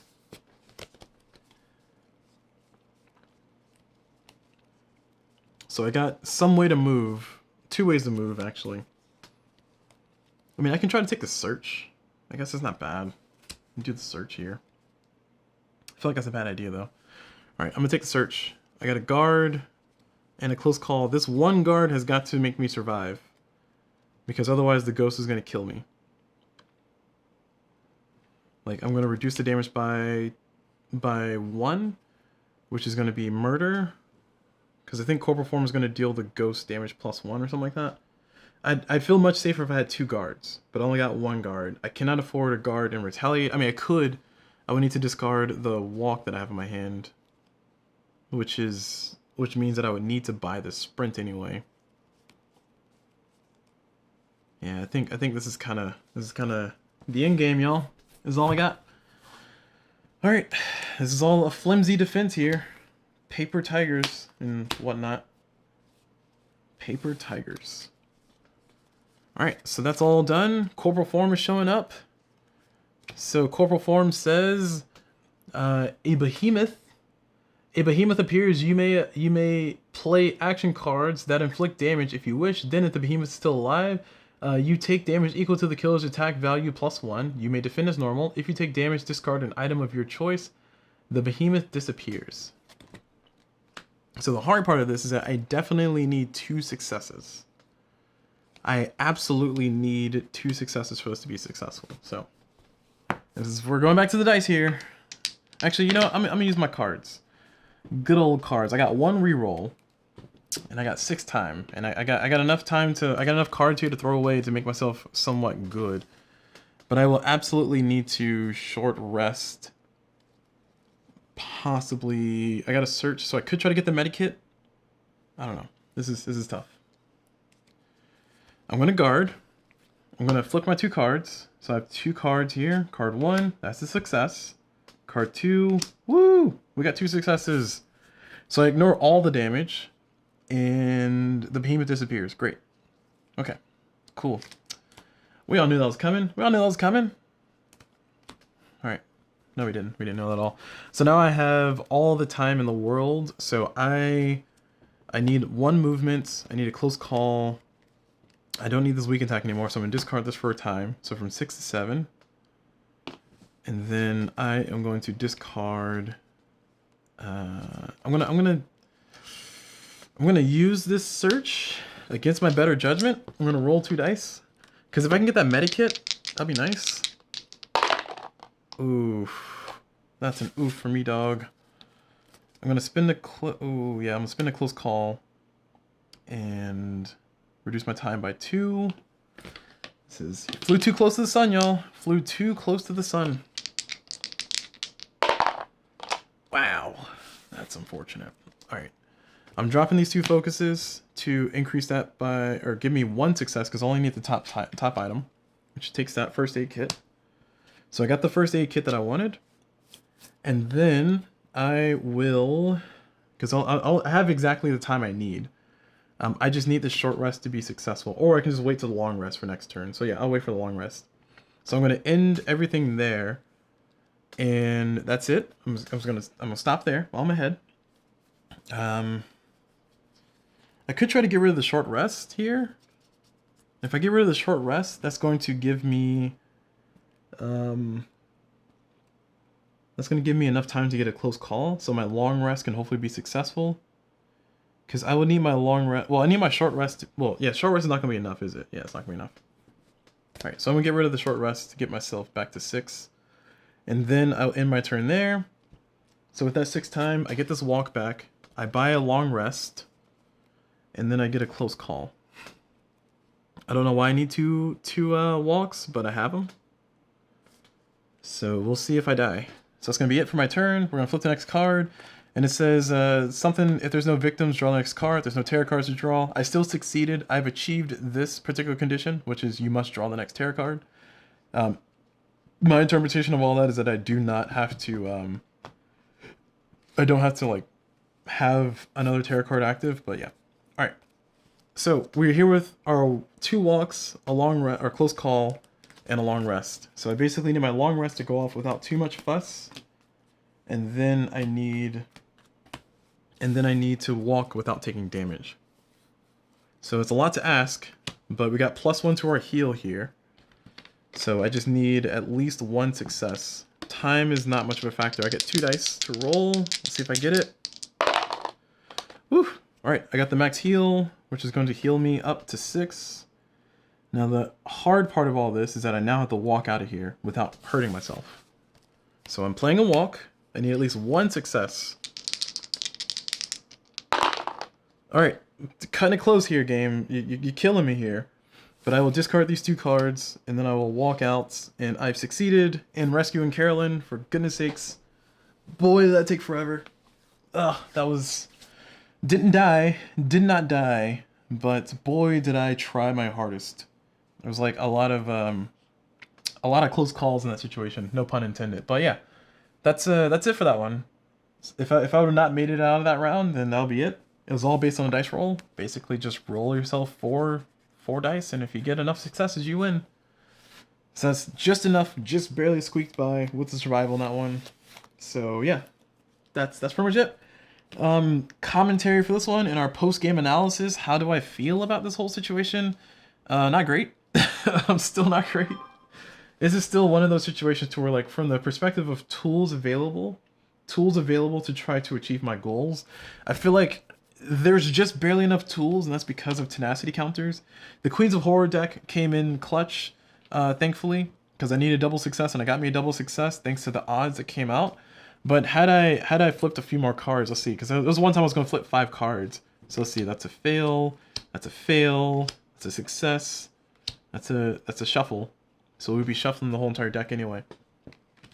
So everything kind of worked out great, or thankfully, in my favor. I found Carolyn when I found Carolyn. I thankfully did not need to search for utility shed. I felt it was a big risk to keep searching in the cabins. Here's the utility shed, which had Mr. Floppy, which is not great. But, you know, it's nice. But I felt it was important to keep searching the docks to exhaust all the cards. And thankfully the cabin, or I found the boat, which was nice because it got me to the cabins pretty quick.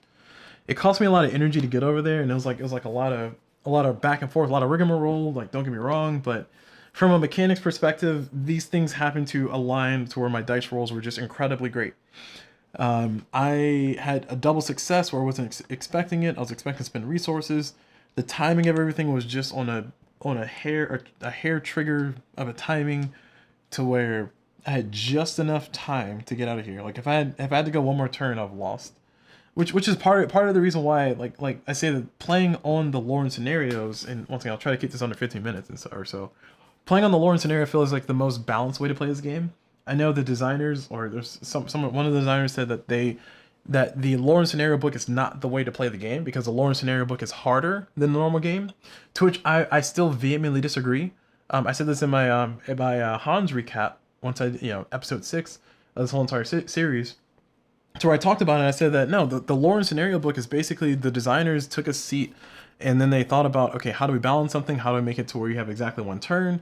And it seems like in this particular scenario, given how the timing worked out for this game and the game I played previous, it seems like the timing works out such that the designers knew exactly how many cards. I mean, because normally you have a terror deck for the killer. The terror deck is usually 10. This specific scenario told you to put 8 and then have this card, which gives you 3 additional. So that means that the designers know for a fact that you only need 11 cards to exactly get out of here with success. And I don't think that's good balance in my opinion. Like I think that's well thought out balance for the scenario and to kind of keep you on the edge of your seat. But that means that you need every single dice roll to go exactly perfect before you can actually make it out. Like if my last like 5 or 6 dice rolls didn't go exactly as planned, I was going to be in a lot of trouble. I needed to use all the rerolls I had, and I needed my my block to be successful by itself, and it was, thankfully. There was a lot of situations that came up that basically said that this is so specific on the random table that if you don't have this exact dice roll, you're not going to win. And I don't think that's good balance. Good balance to me is you have exactly this many turns. Like you need exactly this many turns. If you play 16 games of this, you need exactly 11 turns to make it out of this. Okay. So let's add 1, and then that's called balance. And the reason why I say that is because like when you do your exact, like if you take the average of 16, 20, 25, 30, 50 games, take the average of 50 games, and you know that if people have unlimited terror deck, how many cards do they go through? If they went through 17 cards, then that means that for your on average amongst all the games, then that means that you need to either tweak the scenario because it's too hard or it's too harsh, or you need to take that number of 17 and add maybe 1, maybe 2, but 1 to it. And the reason why is because you want people to have a little wiggle room. Because if you give them no wiggle room, then when you play the game, it's like, okay, well, I didn't get the perfect dice roll, so I'm not going to win. And basically what you're saying is that you need to be able to hit the lottery to win a game of Final Girl. And that's not a fun situation overall. Like that's a very frustrating circumstance. Like the fact that I had exactly enough turns to make it out of here, in my humble opinion, does not signify that this is balanced. That signifies that this is based on such a specific random set of numbers that if you don't get those random set of numbers, you're not going to win. And you know, there's like branching trees and branching universes and multiverses, if you will, to where one dice roll failed and it just led to this catastrophic failure. Another dice roll was successful and it led to this catastrophic success. Like had I found Carolyn in my first search in the docks, like if Carolyn was in the docks, I'd have been done with this game on turn 3. Let's just be honest. I've been done with this game on turn 3. Had I not found the boat and then moved over here to the cabins as fast as I did, and then found Carolyn after my second search, I would not have won the game. I would not have won. It would have been nearly impossible. Like, yeah, I could have boated over here and got up there and maybe searched a utility shed and tried to run out. But with all the things I had to manage, it came out such that I had exactly the correct dice roll, I had exactly the correct card play, I had exactly the correct items, I had exactly the correct tarot cards, and that's not balance. That's, hey, we played it this way and it worked out this way, so let's design it that way. It's like, no. you got to give players a little bit of wiggle room. Otherwise, you're going to end up with this completely random or completely seemingly random mess of nonsense, and people are not going to want to sit down and play it, and they're going to say, oh, that game was too complicated, or that game was too, no, it's not complicated, oh, the game was too swingy and I didn't enjoy it because it was so swingy. Like I felt like I was doing great and then the dice said no, and then all of a sudden the game fell apart. It's like if you don't leave a little wiggle room, don't leave like a little breathing room, if you will, for the players, then all that tension that you spend all that time building up so well, like you did such a great job building up tension.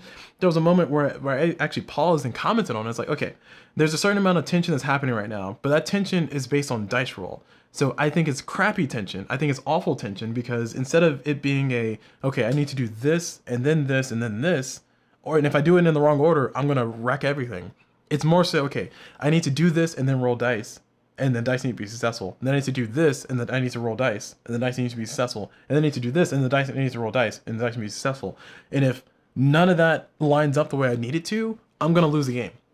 That means that no matter how I plan that, no matter how I strategize or strategically try to play, or tactically, if you will, tactically try to play that, it's gonna fall through. The hallmark of a good tactical game, in my opinion, is one that you can take a look at the board state and then make your decisions, and your decisions will have hopefully positive consequences or negative consequences. If you approach the puzzle incorrectly, so to speak, then you have negative consequences. If you approach the puzzle correctly, you have positive consequences. In this particular game, in this particular state, even with the mods that I have, it was such that I could make the correct decisions, but if the dice said no, then the dice said no. And it's like, okay, well, what's my recourse? Do I have any way to get around it? No, not really. So yeah. So that's kind of where the core of my frustrations with this particular system comes in. Like I love the concept of the cards being limited, and you really got to preserve your cards, and this game really rewards you for being patient and, you know, not necessarily planning things out, but literally just being patient. Like waiting one turn to do the thing that you really want to do pays off strong in this game. And that's disguised by some people as patience. It's like, oh, if you're just patient, you're just tactical, and you plan correctly, you'll be fine. It's like, okay, yes, a little bit of that is planning, as in I'm going to plan to wait this turn and then do something. But that was kind of circumstance. It was circumstantial that the ghost walked here and there was 3 people there. So I knew that the ghost might spend 1, hopefully 2 turns over there. So that way I had enough time to kind of wait a whole turn and then search. That could be a tactical decision that comes up, mainly because the boat came up when the boat came up. Otherwise, I'd be running away from the ghost the whole time. The ghost be following me and murdering me. And Creech Manor, if we go back to that as an example, you don't really have that kind of space. Like, it's just, you gotta walk. That's why Camp Happy Trails feels good, is because Camp Happy Trails can give you good mobility options like that one. Whereas Creech Manor says, no, you're not gonna walk anywhere, and you gotta walk all the way to the attic to get what you want. Like, if there was some kind of like secondary path to get to the attic that might be dangerous, like lose 1 health to do this path, like sure, let's go for it. Because then you got to manage your health and do it. And if you're fighting Poltergeist, then you know that card comes out the invisible barrier. You know you need to be max health. It's going to be a challenge, and it should be, because that's the easy path. So giving people more alternatives, more tools to try to make it through this game really help out a lot. Also, another thing that kind of stood out in this game was the statistics. The statistics were the MVP of this game for sure. Having the ability to kind of more accurately predict what might happen, it was a good thing. I think a lot of people mistake the concept of chaos for balance. What I mean by that is that chaos itself, as a term, like a pure scientific perspective, chaos itself is deterministic. As in, you know, if you flip a coin and you get a random thing, then it's like, oh, it's so random. If you roll a die, then it's super random. You won't know what will happen. But there is a universe to where if you can measure, okay, what was the force that you put into the dice when you threw it? What angle did you throw it at? What was the wind speed in the area? What was the temperature in the area? You know, what was the rotational speed? If you knew all those factors, you could actually calculate exactly what face it hit. Like, even if it bumped into this little piece and this piece got knocked away, you could figure out exactly what that chaos is. So chaos is, to some degree, deterministic. It's not actually as random as people think it is. It's not as random as we assume it is, although it does take an incredible amount of information to actually make it not random. But that goes a long way to say that instead of having this random chaos, you can have things like the cards. Like, me knowing that corporal form is in here was a form of kind of information. So I could predict that one of these 3 cards is corporal form. I don't know which one, but one of these 3 is, and I don't like that. I need corporal form to not be appearing. So in order to manipulate that, I use this very handy item of flashlight, which once again goes back to what I was saying before. I think either in this video, early in this video, or in the last video, that items are one of the balance points, which is absurd because the items are so random that you just don't have a way to kind of reliably count on them. But if it wasn't for this flashlight, then corporal form would have showed up and would have smacked me in the face, and I would have not been prepared. And then also we have a situation to where this card, I have to kill you, it told me to kill you. I have a situation to where this card will show up, and because there's no victims, it gets burned immediately, so I have 1 less turn. So because I had the ability to manipulate the deck in the way that I did because of this item, I was able to survive. If I did not have that item, I would have died. I would have not made it. This game would have been over almost immediately. And that kind of goes into the balance of things. Like yes, it's nice that I was able to search as much as I did, but that came from some very fortunate dice rolls. If you go back to Creech Manor, it's very hard to get to the search items. Like, they're so far out of the way and they're so difficult to get to that I don't really want to search in Creech Manor. And I know I need to search in Creech Manor, but if I had some more mobility options, it'll be a lot less painful. Which, once again, Goes back to why Camp Happy Trails is the GOAT, is the greatest of all time amongst all Final Girl levels, is because it's not just that it's easy, because it is easy. It's skewed towards good. Skewed towards good in the sense that these items are fantastic. The motorboat, that's a great item to find. Yeah, 2 times sucks, but 2 times gets me across the entire boat, like gets me across the entire lake, and it's huge. So it gives me enough space to run away. Same thing for first aid kit. It's not the greatest thing in the world, but hey, in this particular scenario, it came out clutch. Flashlight, great too. Fireworks, great. Mysterious pills, awesome. The board's layout is actually not offensive in the sense that, you know, yeah, utility shed sucks a lot to go to, but between the docks and the cabins, like, oh, it's perfect. So anyway, that's enough of me rambling. I said I was going to try to keep it to 15-20 minutes. I feel like that's enough time. So I will leave it at that. I am going to do the next playthrough later. If you're watching this on YouTube in the future, they might be up by now, so go ahead and check those out. But hopefully this is all informative and fun and entertaining for you all. And yeah, we will continue our march through the Poltergeist. We got the W on the board. Woohoo. Thank you, Dice, for being patient and cooperative. Thank you, Carolyn, for being where you were. And yeah. Thank you all very much for watching. Hope you all enjoyed it. And as always, I will see you all whenever.